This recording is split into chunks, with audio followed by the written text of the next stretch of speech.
Scare ଓ rare coin ଗୁଡ଼ିକ ମାର୍କେଟରେ demand ଥାଏ ଏବଂ ସେଗୁଡ଼ିକ ବିକ୍ରୟ ହୋଇଥାଏ। କମନ କଏନ୍ ଗୁଡ଼ିକ ଡିମାଣ୍ଡ ନଥାଏ ଏବଂ ସେଗୁଡ଼ିକ କଦାପି ବିକ୍ରୟ ହୁଏ ନାହିଁ। ନମସ୍କାର, ମୁଁ ଗିରିବାବୁ କଏନ୍ ରହସ୍ୟ ୟୁଟ୍ୟୁବ୍ ଚ୍ୟାନେଲରୁ ଆପଣମାନଙ୍କୁ ସ୍ୱାଗତ। ଆଜି ମୁଁ ଆପଣମାନଙ୍କୁ ତିନୋଟି 50 ପଇସା ବିଷୟରେ କହିବି, ଯାହାର ଦାମ ତିନୋଟି ମିଶି ପାଖାପାଖି 5 ଲକ୍ଷ ଟଙ୍କା ହେବ।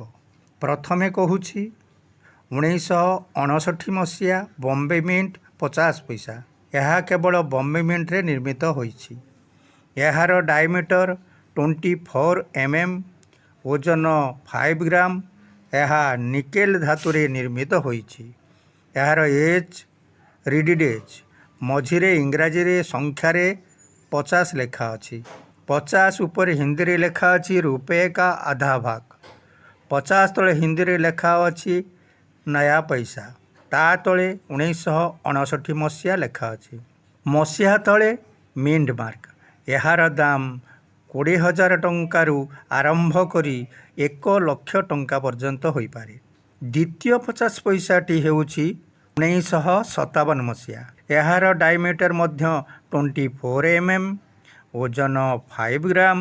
ଏହା ମଧ୍ୟ ନିକେଲ ଧାତୁରେ ନିର୍ମିତ ହୋଇଛି। ଏହାର ଏଜ୍ ମଧ୍ୟ ରିଡିଡେଜ୍ ଇଂରାଜୀରେ ମଝିରେ ସଂଖ୍ୟାରେ 50 ଲେଖା ଅଛି। 50 ଉପରେ ହିନ୍ଦୀରେ ଲେଖା ଅଛି रुपये का आधा भाग। 50 ତଳେ ଲେଖା ଅଛି ହିନ୍ଦୀରେ ନୟା ପଇସା। ତା ତଳେ ଲେଖା ଅଛି 1957 ମସିହା। ମସିହା ତଳେ ମିଣ୍ଟ ମାର୍କ। ଏହା ମଧ୍ୟ ସିଙ୍ଗଲ ମିଣ୍ଟ ପଇସା। କେବଳ ବମ୍ବେ ମିଣ୍ଟରେ ନିର୍ମିତ ହୋଇଛି।